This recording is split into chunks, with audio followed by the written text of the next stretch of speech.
Magandang gabi, araw ng undas, araw ng pagbisita ng mga mag-anak sa mga sementeryo. Ihahatid namin ang sitwasyon mula sa Manila North Cemetery at sa La Loma Cemetery sa Caloocan kung saan naroon ang ating reporters. Unahin natin ang Manila North Cemetery kung saan pumalo sa mahigit 1 milyon ang bumisita ngayong November 1. Pero ilan sa mga kaanak hindi na makita ang puntod ng kanilang mga yumao. Nasa Manila North Cemetery si Ace Cruz. Ace, paano na ang paggunita ng undas ng mga pamilyang ito? Paul, November 1 talaga ang peak ng mga bumisita sa sementeryo, kabilang yung mga pamilya na dito na lang sa Malaking Cruz sa rotonda sa sementeryo nagtirik ng kanilang kandila matapos nga hindi matagpuan ang puntod ng mga yumao nilang mahal sa buhay. Matapos magtirik ng kandila, nag-alay ng bulaklak si Nana Elena at mga kaanak sa harap ng Malaking Cruz na nakatayo sa kung tawagin ay rotonda sa loob ng Manila North Cemetery. Dito na kasi nilalagay ang mga buto ng mga patay na hindi na nabibisita o kaya hindi na nabayaran ng mga kaanak ang puntod. Sa ganitong paraan na lang nila maalala ang yumaong kaanak. Napakahalaga yun para sa amin lalo na pag ganito. Kasi alaala ko yun sa kanila. Siyempre maisip na mga kaluluwa na hindi sila nakakalimutan ng kanilang mahal sa buhay.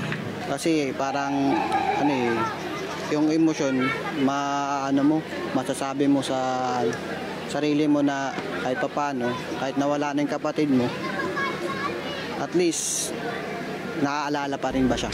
Ayon sa Manila North Cemetery, mula noong 2019 tiniyak nila nagbibigay sila ng abiso bago hukayin ang anumang nicho na hindi na binibisita o kaya hindi na babayaran ng mga kaanak. Nakalagay na po doon sa contract nila, ayan ay 5 years lang po at nakalagay na rin po doon hanggang kailan lang po yung grace period para ma-exhume. In case po, before po sila mag-expire, 3 months before, nagsasend po kami ng notice and text kasi meron naman pong contact number and address po doon sa application. Ngayong mismong araw ng Todos Los Santos, umabot sa higit 1 milyon ang bilang ng mga bumisita sa Manila North Cemetery. 1.5 milyon ang unang tansya ng Manila Local Government Unit na dadagsa sa Manila North Cemetery hanggang bukas, November 2, na mismong araw ng patay. Hindi gaya noong mga nakaraang taon na hanggang alas 5 lang ng hapon ang operating hours ng Manila North at South Cemetery. Ngayon, pinalawig na ito ng hanggang alas 7 ng gabi para mabigyan pagkakataon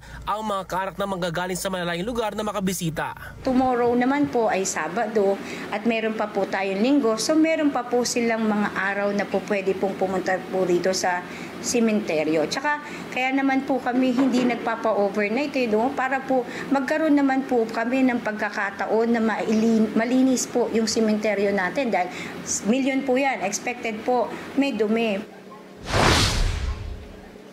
Matapos nga dumagsa higit sa 1 milyong katao sa sementeryo, paalala ng pamunuan ng North Cemetery sa mga magulang na pupunta bukas na huwag nang magdala o magsama ng kani-kanilang mga anak o kaya naman ng mga senior citizen. Pero kung hindi maiwasan ay siguruhin ay parehistro muna sa social worker desk papasok ng sementeryo para kung mawaglit o mawalay sa inyo ng saglit ay agad na mahanap ng mga otoridad.